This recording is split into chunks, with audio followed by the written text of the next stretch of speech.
Almost all ancient societies recognize that some special herbs have medicinal qualities that can have a positive impact on human health.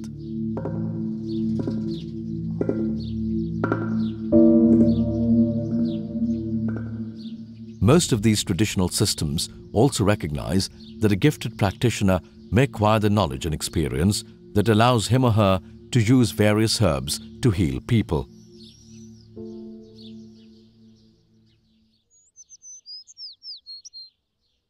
Modern practitioners too agree that herbs contain certain chemical constituents that can provide relief for various diseases. In fact, the word drug comes from the Dutch word droog, which means dried plant.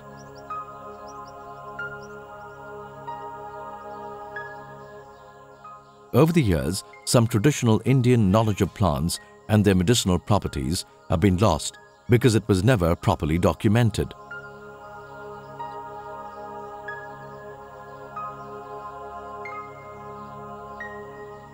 However, in the remote tribal corners of India, traditional herbal healing systems still survive, and often it is the only medicinal intervention available to the poor and marginalized communities.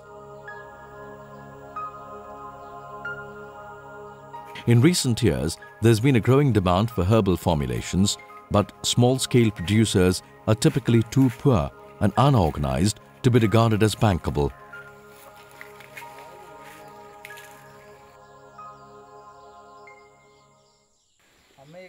Under the umbrella program on natural resource management, Sambandh, an NGO in Orissa, has begun to promote a community-owned producers company among local self-help groups of medicinal plant cultivators, collectors and local healers for creating a medicinal plant-based traditional knowledge management system.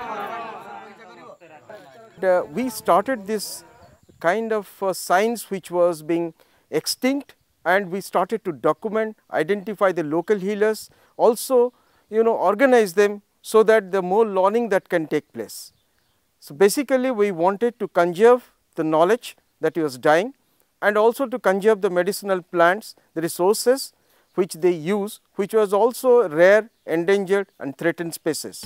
This loan-based economic model is aimed at providing a holistic, participatory, financially sustainable and entirely modern livelihood solution for rural poor, and also an alternative medium for sustainable land use and conservation of medicinal plants. This initiative is actively working to train vulnerable communities in about 500 villages of Orissa to enhance livelihood opportunities among tribals and Dalits.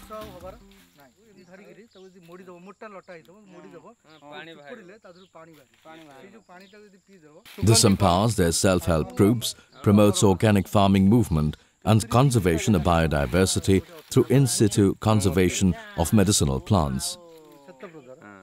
These producer groups supply raw material for making various herbal formulations.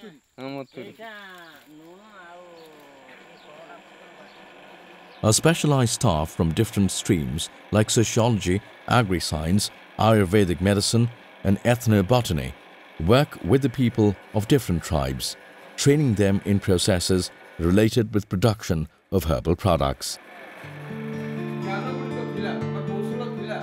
The next link in the chain is formed by various Vaidya associations who provide primary health care services to people living in these districts. We have around 3,500 local healers that we have identified. They have been organized into 34 local healers associations.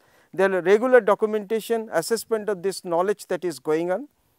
And based on this knowledge product, we wanted that we should have an enterprise, which is an entrepreneurship, which talks about a commercial enterprise, but using these biological resources, thinking that conservation also can be possible, and use these biological resources most sustainably and generate the profit and distribute equitably among the local healers, medicinal plant collectors and cultivators.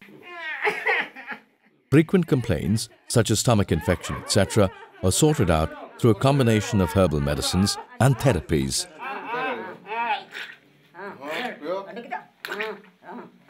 जो primary health condition है जैसे कि बुखार है, malaria, diarrhoea, dysentery, इसके लिए वो hospital के ऊपर डिपेंड ना करके ये जो पौधे को ये जो वनस्पति को यूज़ करके अपना ट्रीटमेंट कर सकते हैं, जिसमें अपना खर्चा कम होगा। इसमें कोई रिएक्शन नहीं है, जैसे कि एलोपैथिक मेडिसिन खाने से कुछ एक दवाई लेते हैं तो दूसरी डिजीज आ जाता है, इसमें ये सब कुछ प्रॉब्लम नहीं है।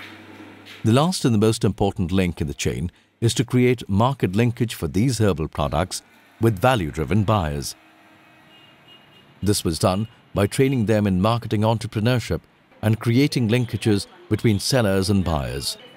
A series of stockists and shops have been created for the same.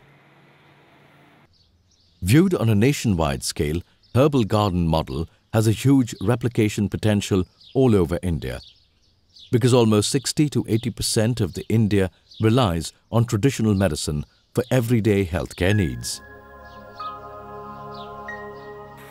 So this project provides a good model for effective and inexpensive healthcare on the one hand, and also creates an avenue for tabulating precious traditional knowledge on the other. The livelihood opportunities for the poor, along with conservation of natural resources and biodiversity,